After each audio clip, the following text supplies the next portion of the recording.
आग से था खौफजदा, अचानक लगा दी छलांग। कुवैत अग्निकांड की कहानी। इन दिनों कुवैत अग्निकांड की खूब चर्चा है। दक्षिणी कुवैत में बुधवार को एक इमारत में लगी भीषण आग में 42 भारतीय नागरिकों समेत कम से कम 49 लोगों की जान चली गई। इसके साथ ही दर्जनों लोग घायल हो गए। ये घटना अल-मंगफ इमारत में हुई, जो कि मजदूरों का आवास था। स्थानीय मीडिया के मुताबिक अधिकांश जानें उस समय गईं जब निवासी सो रहे थे और धुआं इमारत के अंदर भर गया। आग की इस घटना में जान गंवाने वाले अधिकांश भारतीय केरल, तमिलनाडु और कुछ लोग उत्तरी राज्यों के रहने वाले थे। अनुमान लगाया गया कि आग में जान गंवाने वाले पीड़ितों में से एक शमीर उमरुद्दीन ने घबराहट से इमारत से ही छलांग लगा दी होगी। केरल के कोल्लम का रहने वाला शमीर कुवैत में ड्राइवर का काम करता था। उसके एक करीबी रिश्तेदार सफेदू के मुताबिक उन्हें संदेह है कि आग लगने के बाद उसने इमारत से छलांग लगा दी। सफेदू ने ANI से बातचीत में कहा, शमीर के साथ काम करने वाले और 1 किलोमीटर दूर रहने वाले नजीब ने हमें इसकी जानकारी दी। हमने कुवैत में कई लोगों से संपर्क किया। अस्पताल ले जाने के बाद उसे मृत घोषित किया गया। शव फिलहाल सरकारी अस्पताल में है और अभी तक कोई अधिकारी उपलब्ध नहीं। पीड़ित के रिश्तेदार के अनुसार शमीर के परिवार में उसकी पत्नी और माता पिता हैं। रिश्तेदार ने बताया कि शमीर की पत्नी और मां को उसकी जान जा चुकी है, ऐसा अभी नहीं बताया गया। उन्हें कहा गया है कि वे अभी ICU में हैं। हमें बताया गया कि आने वाले दिनों में वित्त मंत्री आएंगे।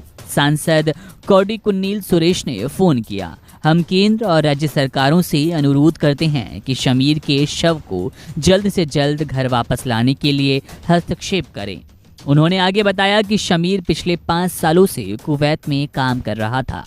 2 साल पहले वे शादी करने के लिए भारत वापस गया था। हालांकि वे 8 महीने पहले कुवैत वापस चला गया, क्योंकि कथित तौर पर वे परिवार चलाने के लिए संघर्ष कर रहा था।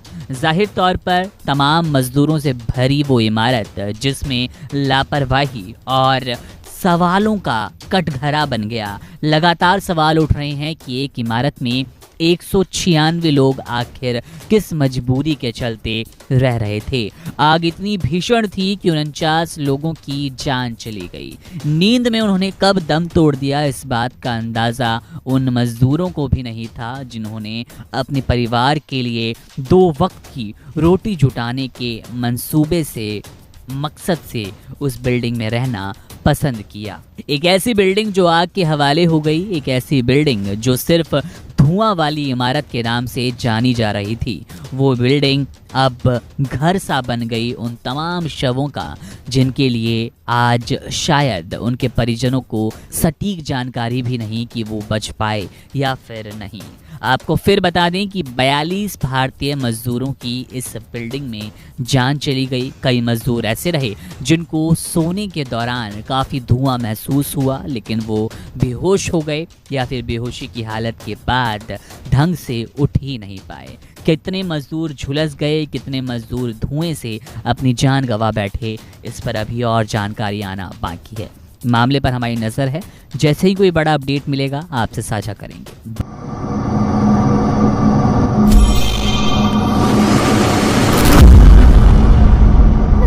Don't forget to like, subscribe and share the videos.